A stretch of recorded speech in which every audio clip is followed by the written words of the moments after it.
Hi అండి. మీరు పెద్దవారా? లేకుంటే మీ జాబ్ పెద్దదా?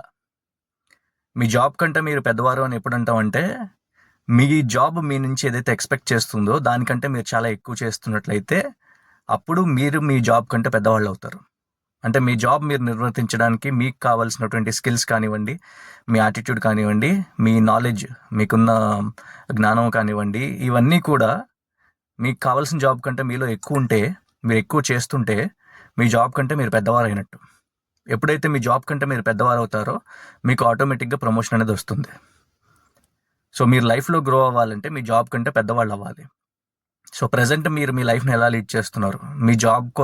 మీ జాబ్ మీ నుంచి ఏమైతే ఎక్స్పెక్ట్ చేస్తుందో అది ఒకటే ఇస్తున్నారా? ఇంకేమైనా అడిషనల్గా ఇస్తున్నారా? ఒకవేళ ఇవ్వకపోతే మీరు ఏం చేయొచ్చు? మీరు ఏం చేస్తే మీ జాబ్ కంటే పెద్దవారు అవుతారనేది ఆలోచించండి. అది మీ లైఫ్లో ఇంప్లిమెంట్ చేయండి. ఇంప్లిమెంట్ చేస్తే మీరు డెఫినెట్గా ఫాస్ట్గా గ్రో అవుతారు మీ కెరియర్లో. సో ఇది ఇంప్లిమెంట్ చేసి మీకు ఎలా అనిపించింది ఏంటి అనేది నా కామెంట్స్లో చెప్పండి. Thank you.